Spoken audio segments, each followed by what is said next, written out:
السلام علیکم ورحمۃ اللہ وبرکاتہ۔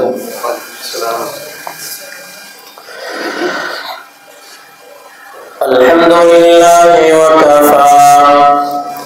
والسلام علی عبادہ الذین اصطفی، اما بعد فإن خیر الحدیث کتاب اللہ وخیر الهدی هدی محمد صلی اللہ علیہ وسلم وشر الأمور محدثاتها وكل محدثة بدعة وكل بدعة ضلالة وكل ضلالة في النار۔ اللهم صل على محمد وعلى آل محمد كما صليت على إبراهيم وعلى آل إبراهيم إنك حميد مجيد۔ اللهم بارك على محمد وعلى آل محمد كما باركت على إبراهيم وعلى آل إبراهيم إنك حميد مجيد۔ أما بعد فأعوذ بالله السميع العليم من الشيطان الرجيم، بسم الله الرحمن الرحيم۔ وفتحت السماء فكانت أبوابا، رب اشرح لي صدري ويسر لي أمري واحلل عقدة من لساني يفقهوا قولي، رب زدني علما رب زدني علما رب زدني علما، رب يسر ولا تعسر وتمم بالخير۔ ہر قسم کی حمد و ثنا،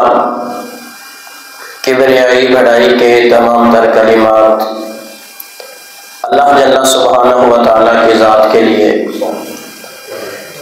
انگن بے شمار اللہ تعالیٰ درود و سلام آقا تاجدار ختم الرسول شافی محشر جناب محمد رسول اللہ صلی اللہ علیہ وآلہ وصحبہ وسلم کی ذات گرامی پر، اللہ کی رحمتیں صحابہ کرام، تابعین، تبع تابعین، ائمہ دین اور محدثین کرام پر وہ جہاں جہاں بھی لیٹے ہیں، اللہ ان کی قبروں کو جنت کے باغوں میں سے باغ بنا دے،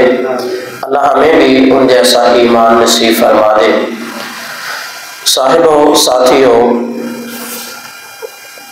آقا رحمت صلی اللہ علیہ وآلہ وسلم کی ایک لمبی حدیث ہے، مستدرک حاکم وغیرہ میں موجود ہے۔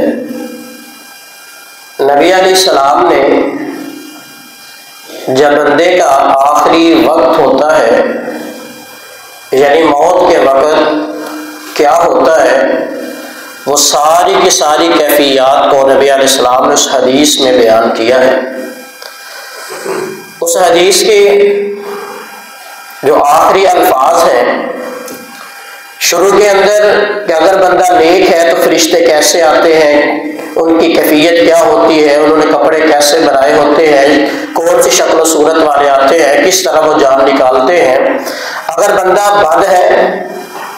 گنہگار ہے، سیاکار ہے، ساری زندگی گناہوں میں گزار دی، اللہ کی معرفت ہی کوئی نہیں ہے، نام کا مسلمان ہے، اور پھر اس قسم کا اگر بندہ ہے تو پھر فرشتوں کی کیفیت بالکل اس سے مختلف ہوتی ہے، جان نکالنے کا انداز وہ مختلف ہوتا ہے۔ خیر، وہ ساری کیفیت کو بیان کر کے نبی علیہ السلام نے فرمایا جب روح کو نکال لیا جاتا ہے نا، تو یہ فرشتے اس روح کو لے کے آسمانوں کی طرف اٹھتے ہیں۔ آسمانوں کی طرف لے جایا جاتا ہے۔ اگر تو بندہ گنہگار ہے تو پھر اس کو جو وہ ٹاٹ جہنم سے آگ کا لے کے آئے ہیں اس کے اندر اس کی روح کو لپیٹ کے لے جایا جاتا ہے، اس سے بدبو وہ اٹھ رہی ہوتی ہے۔ جب اس کو وہ فرشتے مارتے لے کے جاتے ہیں نا، آسمانوں پہ پہنچتے ہیں، یہ آسمان جو ہمیں نظر آتا ہے جسے آسمان دنیا کہتے ہیں، یہ آسمان اگر ہم دیکھیں سوائے ایک بادلوں کے یہ ہمیں کچھ بھی نہیں نظر آتا، یا یوں کہہ لیں ایک سائبان ہے، بالکل برابر نظر آتا ہے۔ حتیٰ کہ قرآن کہتا ہے کہ اس کے اندر اللہ نے دروازے رکھے ہیں۔ آسمان یہ نہیں ہے کہ جہاں سے جس کا جی چاہے اوپر چلا جائے، نہیں، اللہ نے کچھ راستے بنائے ہیں، کچھ دروازے رکھے ہیں، جن دروازوں سے گزر کے جو بھی آسمانوں پہ جائے وہ ان دروازوں سے گزر کے جاتا ہے۔ جس طرح دنیا میں ہر ایک چیز اس میں داخل ہونے کے لیے کوئی نہ کوئی دروازہ رکھا جاتا ہے، دروازہ کھول کے وہ بندہ اس میں داخل ہوتا ہے، اللہ نے ایسے ہی وہ آسمان کے دروازے لگائے ہیں، اور ان دروازوں کے اوپر فرشتوں کو نگہبان اور دربان کے طور پر بٹھا دیا۔ جو بھی کوئی اوپر جاتا ہے نا وہ اس کی پہلے تصدیق کرتے ہیں، چھان بین کر کے پھر وہ دروازے کھلتے ہیں۔ نبی علیہ السلام نے فرمایا ان دروازوں کو اوپر جب یہ فرشتے لے کے جاتے ہیں نا روحوں کو، اگر تو نیک انسان ہے زندگی میں اللہ کی پہچان اس نے حاصل کی، کوئی عمل ایسے ہوئے اس کے لیے وہ دروازے کھولے جاتے ہیں۔ اگر اعمال ایسے نہیں ہیں تو پھر آسمان کے دروازے اس کے لیے نہیں کھولے جاتے، وہاں سے فرشتے اس کی وہ روح کو زمین پہ دے مارتے ہیں، اور پھر یہ زمین کے اندر دھنستی چلی جاتی ہے، اور وہ سجین جو لوگ ہیں، برے لوگ جو ان کا ٹھکانہ جہنم ہے، وہاں تک اس کی روح کو دھکیل دیا جاتا ہے۔ آئے آسمان کے دروازے اس بندے کے لیے کھولے نہیں جاتے، فرشتے پوچھتے ہیں کون ہے، کس کی روح کو لے کے آئے ہو؟ جب بتایا جاتا ہے فلاں ہے اور اس کی روح کو لے کے آئے ہیں، اس میں سے بدبوئیں وہ آ رہی ہوتی ہیں، وہ گندے ٹاٹ میں اس روح کو لپیٹا ہوتا ہے، آسمان کے دروازے اس کے لیے کھولے نہیں جاتے۔ آئے نبی علیہ السلام نے فرمایا کن کے لیے وہ دروازے کھولے جاتے ہیں؟ یا فرشتے آتے ہی اس کا خیر مقدم کہتے ہیں اور اس کو اہلاً و سہلاً مرحبا کی آوازیں لگا کے اس کو ویلکم کرتے ہیں۔ وہ کون سے بندے ہیں یا کون سے ایسے اعمال ہیں جن کو کرنے کی وجہ سے جب بندے کو موت تو آنی ہی آنی ہے، ہر ایک بندے کو موت آئے گی، یہ آگے الگ بات ہے، کسی کے مقدر میں کفن ہے یا نہیں کوئی نہیں جانتا، کسی کو غسل دیا جائے گا یا نہیں کوئی نہیں جانتا، کسی کی قبر باقاعدہ طور پہ جو ہمارا ایک طریقہ ہے بنے گی یا نہیں، قبر اس کے نصیب میں ہے یہ کوئی نہیں جانتا، کہاں کس حال میں موت آ جائے، اور موت لیکن برحق ہر بندہ جانتا ہے۔ یہ ایک ایسی حقیقت ہے جس سے صرف مسلمان ہی نہیں غیر مسلم بھی اور پوری دنیا میں جتنے بھی مذاہب ہیں ہر مذہب کا بندہ کوئی بھی اس سے انکار نہیں کر سکتا اور کرتا بھی نہیں ہے۔ موت بالکل برحقیقت ہے، ہر بندے کو آنی ہے۔ جب موت آئے گی نا اس روح کو فرشتے ویسے ہی لے کے آسمان کی طرف جائیں گے، اور کون سے ایسے بندے ہیں جن کے لیے وہ آسمان کے دروازوں کو کھولا جاتا ہے؟ نبی علیہ السلام نے فرمایا ساعتانی تفتح ابواب السماء وکل داء ترد الی دعوتہ۔ نبی علیہ السلام نے فرمایا دو ایسی گھڑیاں ہیں جن میں آسمان کے دروازوں کو کھول دیا جاتا ہے، اور وہ ایسی عظیم گھڑیاں ہیں جب ان میں بندہ جو بھی اللہ سے دعا کرے نا اللہ اس بندے کی دعا کو رد بھی نہیں کرتے۔ ایک تو ان گھڑیوں میں آسمان کے دروازوں کو کھول دیا جاتا ہے، وہ دروازے جو اللہ نے بند کروا دیے ان کے اوپر دربانوں کو بٹھا دیا، وہ بالکل چھان بین کر کے ہر ایک کلمے کو اوپر جانے دیتے ہیں، ہر ایک بندے کو ہر ایک چیز جو ان کی نگرانی کے علاوہ اوپر نہیں جا سکتی۔ نبی علیہ السلام نے فرمایا لیکن دو گھڑیاں ایسی ہیں، فرمایا سب سے پہلی گھڑی وَكُلَّ دَاعٍ تُرَدُّ إِلَىٰ دَعْوَتِهِ، ایسا بندہ جو اللہ کے نام کو بلند کرے نا، اذان دیتا ہے، جب مؤذن اذان کہے اس مؤذن کی اذان کے وقت اللہ ان دروازوں کو کھولنے کا حکم دیتا ہے، اور نبی علیہ السلام نے فرمایا اس اذان کے کلمات کے لیے بھی ان دروازوں کو کھول دیا جاتا ہے، اور فرمایا وَكُلَّ دَاعٍ تُرَدُّ إِلَيْهِ دَعْوَتُهُ، اور ہر اس بندے کے لیے آسمان کے دروازے کھول دیے جاتے ہیں جو مؤذن کی اذان کو توجہ سے سن کے پھر اس کا جواب بھی دیتا ہے۔ جو مؤذن کی اذان سنے، آج دیکھ لیں ہماری عجیب صورتحال ہے، مسجد میں بیٹھ کے بھی ہم اذان کا جواب نہیں دیتے۔ ہم کتنا اس کو بالکل معمولی سا عمل سمجھتے ہیں کہ کوئی بات نہیں، مؤذن نے روٹین کی اذان کہی ہم نے سن لی، بس پرواہ کوئی نہیں ہے۔ کتنی بڑی فضیلت بات ہے، نبی علیہ السلام نے فرمایا کہ جب بھی کوئی مؤذن اذان دیتا ہے اس کے کلمات کے لیے بھی، اور جو بندہ ان کلمات کو توجہ سے سنے اپنے کام چھوڑ دے۔ اور ایک وقت تھا کہ اذان کا اتنا احترام ہوتا تھا کہ اگر کوئی قرآن مجید کی تلاوت بھی کر رہا ہے نا، وہ قرآن مجید کی تلاوت کو وہ اس وقت کے لیے روک دیتا تھا اور اذان کا جواب دیا کرتا تھا۔ اور ہمارے بزرگ یہ بتایا کرتے تھے کہ بیٹا جب اذان ہو ہر ایک چیز کو چھوڑ کے اذان کا جواب دینا ہے۔ لیکن آج عجیب ریت چل چکی ہے اور عجیب صورتحال بن چکی ہے کہ ادھر ہم نے میوزک بھی لگایا ہو نا، کس کو کہہ دو کہ بھائی اس کو بند کر دو، اذان ہو رہی ہے، وہ کہتے پہلے کبھی نہیں ہوتی۔ یہ ہماری صورتحال ہے، ہم نے اس کو اتنا معمولی سا کام سمجھا ہے، حالانکہ اس سے زیادہ کوئی اور آوازہ پیارا ہو ہی نہیں سکتا۔ اس سے زیادہ عظمت والا بلاوا کون سا ہوگا کہ جو 5 وقت ایک دن میں وہ پوری بستی کو اونچی آواز میں کہا جاتا ہے لوگوں آؤ کائنات کا رب تمہیں بلا رہا ہے، آؤ اپنے رب کے حضور آ کے حاضری لگوا لو، اپنے رب کے سامنے اپنی عاجزی کا اپنی بندگی کا اقرار کر لو، اللہ تمہیں بلا رہا ہے، اللہ کی طرف سے یہ آوازت دیا جا رہا، اور ہم اس کے اوپر کان ہی نہیں دھرتے۔ نبی علیہ السلام نے فرمایا کہ لوگوں وَكُلُّ دَاعٍ تُرَدُّ إِلَيْهِ دَعْوَتُهُ، کہ وہ بندہ جو مؤذن کی اذان کو توجہ سے سنے اور پھر اس کا جواب دے، نبی علیہ السلام نے فرمایا ایسا بندہ ہے جس کے لیے ساعتان تفتح له ابواب السماء، جس کے لیے آسمان کے دروازوں کو کھول دیا جاتا ہے۔ اس کے بعد نبی علیہ السلام نے فرمایا یہ دعا صرف یہی نہیں، اذان ہو گئی، نبی علیہ السلام نے فرمایا لا يرد الدعاء بين الاذان والاقامہ، اذان ہو گئی اور ابھی جماعت میں وقت باقی ہے، یہ جو درمیانی 15-20 منٹ ہے نا، نبی علیہ السلام نے فرمایا اتنے پیارا یہ وقت ہے، اتنا قیمتی وقت ہے نا، فرمایا لا يرد الدعاء بين الاذان والاقامہ، کہ اس گھڑی کے اندر یہ مختصر سا جو وقت ہے، جو بندہ مسجد میں آ جائے اور اپنی ضروریات کو ہاتھ اٹھا کے اللہ کے سامنے رکھ دے، اللہ مجھے اس بات کی ضرورت ہے، نبی علیہ السلام نے فرمایا لا يرد الدعاء، اللہ اس بندے کی دعا کو رد ہی نہیں کرتا۔ کتنا قیمتی یہ وقت ہے، ہم نے کتنی مرتبہ یہ حدیث سنی ہے، بچپن سے سنتے آ رہے ہیں، بوڑھے ہو گئے جوان ہو گئے، اور لیکن یہ قیمتی وقت ہم ایسے ہی ضائع کر دیتے ہیں۔ یہ کمی ہے ہمارے عمل میں، ہمیں اس وقت کی قدر کی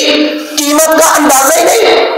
اتنی بڑی آفر دی اللہ نے نبی علیہ السلام کی زبان سے، کیونکہ نبی علیہ السلام خود تو نہیں بولتے، قرآن کہتا ہے تب ہی نبی علیہ السلام کوئی دین کے معاملے میں بات کرتے ہیں جب اللہ کی طرف سے وحی آتی ہے۔ نبی علیہ السلام نے فرمایا لا يرد الدعاء بين الاذان والاقامہ، جب اللہ کے لیے یہ آواز دینے والا آواز دے چکا اور اب نماز کا جو وقت ہے نا، نماز تک کا یہ بندہ اس کے انتظار میں بیٹھا، اللہ کو اتنا پسند ہے یہ بیٹھا بیٹھا اپنے ہاتھ اٹھا لینا، اللہ سے جو مانگ لے اللہ اس کی جھولی میں ڈال دیتے ہیں۔ یہ 2 گھڑیاں ایسی ہیں جو بندہ مانگ لے ان کو قیمتی بنا لے، موت آئے گی اللہ حکم دے گا فرشتوں کو کہ میرے اس بندے کے لیے آسمان کے سارے دروازوں کو کھول دو، جہاں سے فرشتوں کا جی چاہے جس دروازے سے جی چاہے وہ لے جائے اس کی روح کو آسمانوں پہ، اور اس سے اللہ کی ملاقات بھی ہوگی، کیونکہ رب کہتا ہے نا کہ اللہ کی ملاقات انہی بندوں سے ہوگی جو اللہ سے ملنا چاہتے ہیں، جو اللہ کی ملاقات کا شوق رکھتے ہیں، اور جو اللہ سے ملنا ہی نہیں چاہتے اللہ کو بھی ان سے ملنے کی ضرورت نہیں ہے۔ نبی علیہ السلام نے فرمایا یہ 2 گھڑیاں ایسی ہے کہ اس کے اندر جو بندہ اللہ سے مانگ لے، مؤذن کی اذان کا جو جواب دے اس کو بالکل توجہ سے یکسوئی سے سنے پھر اس کا جواب دے۔ نبی علیہ السلام نے اس حدیث میں تو یہ فرمایا نا، وہ سیدنا عبداللہ بن مسعود رضی اللہ تعالیٰ عنہ کی حدیث ہے نا صحیح مسلم کی، نبی علیہ السلام نے فرمایا جو مؤذن کی اذان کو سن کے جواب دیتا ہے نا، قیامت والے دن جب سارے پریشان ہو گئے نا، فرمایا حلت لہ الشفاعۃ، اس بندے کی شفاعت جو ہے میرے اوپر لازم ہو جاتی ہے، ہو نہیں سکتا یہ نماز اذان مؤذن کی سن کے اس کا جواب دے پھر میرے اوپر درود پڑھے اور میں اس بندے کی شفاعت نہ کروں، ایسے نہیں ہو سکتا۔ اور آپ جانتے ہیں کہ اس وقت جس کی بھی رسول اللہ شفاعت کریں گے اللہ آپ کی شفاعت کو قبول کر کے اس کا بیڑا پار ہو جائے گا۔ یہ بڑا قیمتی وقت ہوتا ہے۔ مستدرک کے حاکم کی ایک روایت ہے، نبی علیہ السلام نے فرمایا جب بارش ہو رہی ہو نا، آسمان سے بارش نازل ہو رہی ہو، یہ ایسا وقت ہوتا ہے بندہ جو بھی دعا کرے اللہ اس کی دعا کو رد نہیں کرتے، کیوں؟ یہ اللہ کی رحمت کی علامت ہوتی ہے، اللہ راضی ہوتا ہے، اللہ آسمان سے بارش کو نازل کرتا ہے، ہمیں علم ہی نہیں ہوتا۔ ہم نے بارش میں باقی سارے معاملات، چلو اب دنیا دارے کے کوئی کام نہیں ہوتے نا، بیٹھ کے آئے ہم کوئی اس کام کو انجوائے کرنے کی، کوئی گیم کھیلتے، کوئی یہ کر لے وہ کر لے، لیکن اس طرف ہماری شیطان توجہ آنے ہی نہیں دیتا، دھیان ہی نہیں اس طرف لگتا کہ یار چلے یہ وقت ہے دنیا دارے سے تو چھٹی ہے، کوئی اللہ اللہ کر لے۔ یہ ہے کہ شیطان نے آج ہمیں بہکا دیا، جو ہماری زندگی کا اصل مقصد تھا نا، اسلام ہم سے اتنا اجنبی ہوا ہم بھول ہی گئے کہ ہماری زندگی کا مقصد کیا تھا۔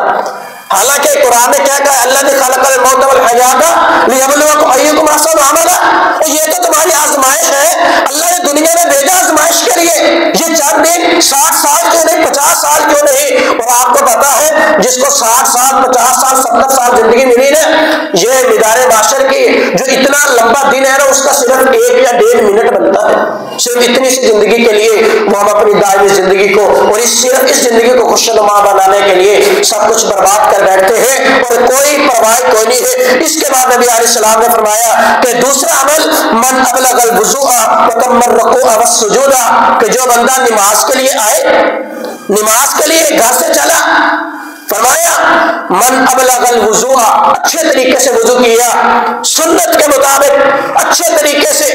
یہ نہیں ہے وہ پنجابی میں کہتے ہیں مغرو لانا، وہ آپ نے جلدی جلدی پتہ ہی نہیں کوئی حصہ خشک ہے یا نہیں، اچھے طریقے سے کوئی اعضاء خشک نہ رہے، جس طرح بالکل تسلی کے ساتھ اور نبی علیہ السلام کے طریقے کے مطابق، پھر اسی طرح دعا بھی پڑھی۔ جس نے اچھے طریقے سے وضو کیا، چل کے مسجد میں آیا، نبی علیہ السلام نے فرمایا نماز کو ادا کیا۔ کیسے؟ یہ نہیں ہے کہ بندہ مسجد میں نماز پڑھنے کے لیے آیا، فکر وہی دنیا کی نہیں، فرمایا وتم الرکوع والسجود، بڑے اطمینان سے رکوع بھی پورے کیے، سجدے بھی پورے کیے۔ نبی علیہ السلام نے فرمایا والقراءۃ، قرات کو بھی پورا کیا، اللہ نے جتنی توفیق دی قرآن مجید کا وہ حصہ تلاوت بھی کیا، پڑھا اس نماز کے اندر بڑی تسلی سے، آرام سے، سکون سے اور پڑھی ہے۔ یہ نہیں کہا کہ بڑی لمبی قرات کی، چاہے مختصر قرات کیوں نہ ہو لیکن کرنی اطمینان سے ہے، بالکل وہ الفاظ جو ادا کرنے پوری ادائیگی کے ساتھ اچھے طریقے سے ادا کی۔ نبی علیہ السلام نے فرمایا کہ جب اس نے نماز کو مکمل کیا نا، نماز پڑھ لی، بڑے تسلی سے وضو کیا، اچھے طریقے سے نماز پڑھ لی، نبی علیہ السلام نے فرمایا پھر یہ نماز اس بندے کے حق میں دعا کرتی ہے۔ کیا کہتی ہے؟ اللہم احفظک کما حفظتنی، اے اللہ جس طرح، اے بندے جس طرح تو نے میری حفاظت کی ہے نا، اللہ کا حکم مان کر، اے اللہ تو بھی اس بندے کی حفاظت کر، کیونکہ تیرا حکم مان کے اس نے مجھے پڑھا ہے، اللہ میری حفاظت اس بندے نے کی ہے نا، اللہم احفظک کما حفظتنی، اللہ جس طرح اس نے میری حفاظت کی ہے نا، اللہ تو اس بندے کو یا بندے کی حفاظت کرنا۔ نبی علیہ السلام نے فرمایا ثم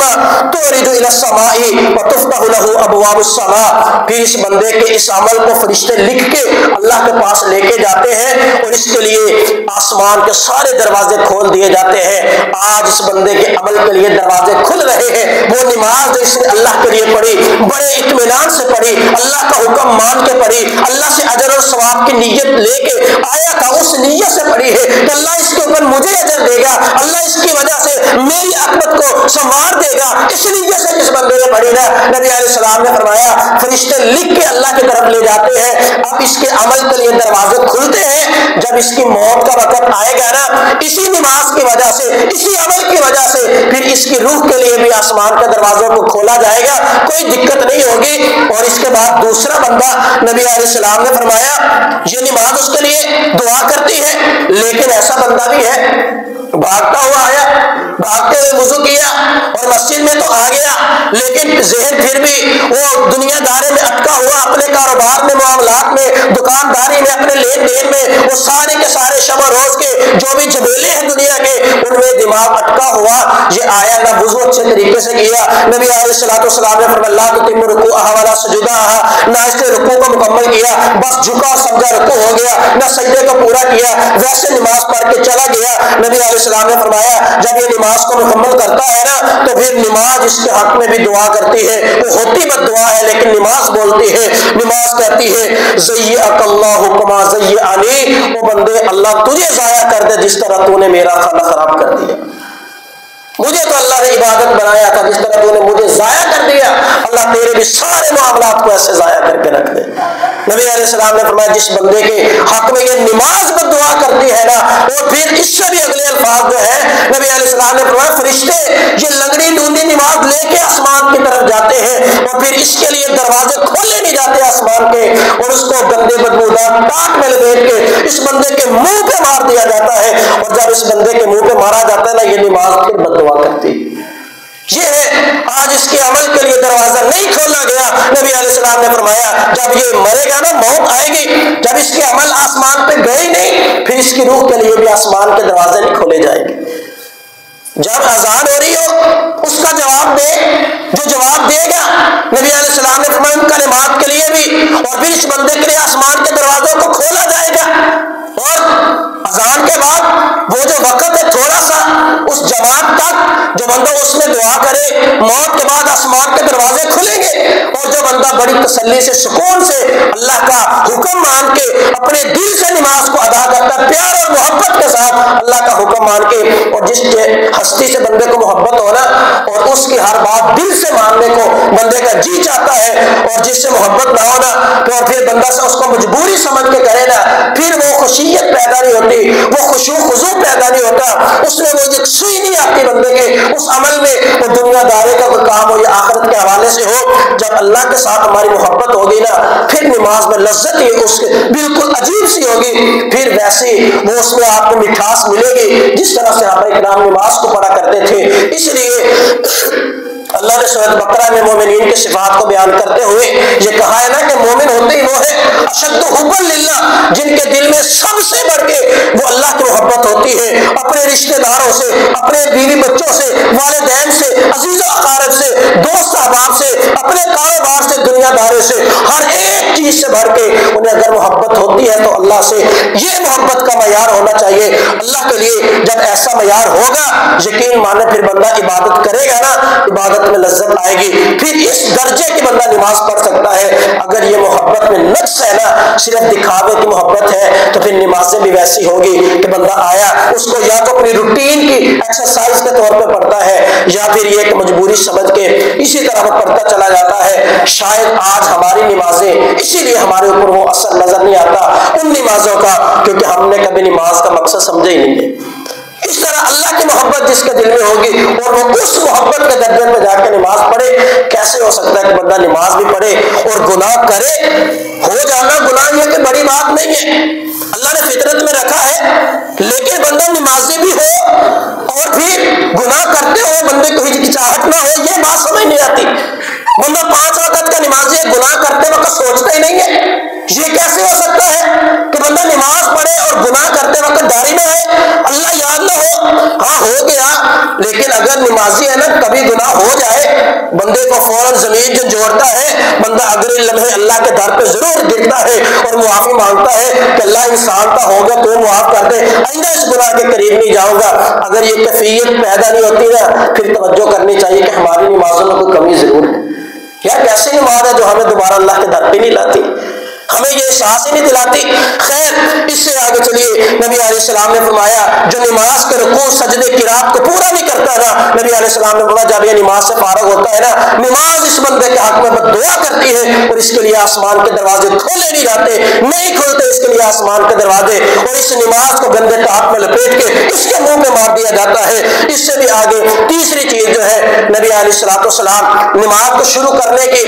نبی علیہ السلام سے مختلف دعائیں موجود ہیں۔ نبی علیہ السلام سبحانک اللہم و بحمدک کا جو عام سارے بھائی پڑھتے ہیں یہ بھی پڑھا کرتے تھے۔ صحیح بخاری کی وہ حدیث ہے سیدنا ابو ہریرہ رضی اللہ تعالی عنہ سے کہ نبی علیہ السلام اللہم باعد بینی و بین خطایا، یہ بھی پڑھا کرتے تھے۔ لیکن صحیح مسلم کی ایک حدیث کے اندر یہ الفاظ موجود ہیں، نبی علیہ السلام اور بن عبید اللہ تابعی رحمہ اللہ تعالی فرماتے ہیں کہ مجھے عبداللہ بن عمر رضی اللہ تعالی عنہ انہوں نے یہ بات سنائی، فرماتے ہیں کہ ایک مرتبہ نبی علیہ السلام جماعت کروا رہے تھے، نماز پڑھا رہے تھے، تو ایک صحابی وہ پیچھے سے نماز جماعت ہو رہی تھی نا، وہ نماز کے ساتھ ملنے کے لیے تھوڑا لیٹ ہوا، پیچھے سے بھاگ کے آیا جب وہ بھاگ کے جماعت کے ساتھ ملا نا تو آتے ہی اس ڈر سے کہ کہیں رکوع میں نہ چلے جائیں اور میری رکعت نہ رہ جائے، جس طرح بندہ وہ پچھلی صف سے ایک مرتبہ سیدنا ابوبکر صدیق آئے نا، انہوں نے پچھلی صف میں اللہ اکبر کا ہاتھ باندھے، بھاگ کے نماز کے ساتھ مل گئے، ایسی کیفیت اس کی بھی بنی۔ اس نے نہ آتے ہی بھاگ کے اللہ اکبر کہا اور اس کی آواز بلند ہوگی، جب آواز بلند ہوئی نا اس نے کلمات پڑھے، دعا استفتاح کے طور پر اس نے جب کلمات پڑھے، نبی علیہ السلام نے سلام پھیرا، سلام پھیرنے کے بعد کہا کہ لوگوں من حاضی المتکلم، یہ کلمات پڑھنے والا بندہ کون سا ہے؟ وہ صحابی ڈر گیا۔ جب ڈرا نا صحابی، نبی علیہ السلام نے پھر کہا اے میرے صحابہ یہ کلمات پڑھنے والا بندہ کون سا؟ وہ پھر ڈر گیا کہ پتہ نہیں میں نے کتنی بڑا کوئی جرم کر دیا۔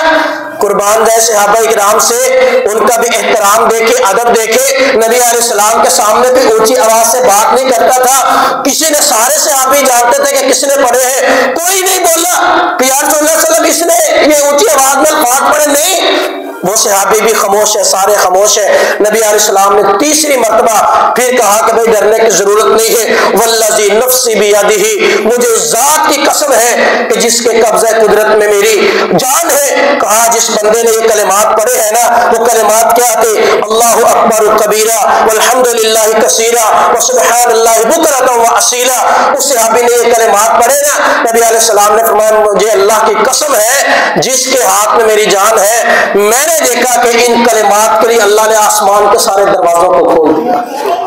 یہ کلمات جس صحابی نے پڑھے ہیں، آج بھی اگر کوئی بندہ اس جذبے سے، اس محبت سے ان کلمات کو پڑھے، اس کے اس عمل کے لیے آسمان کے دروازے کھل سکتے ہیں۔ نبی علیہ السلام قسم اٹھا کے کہہ رہے والذی نفس بیدہ،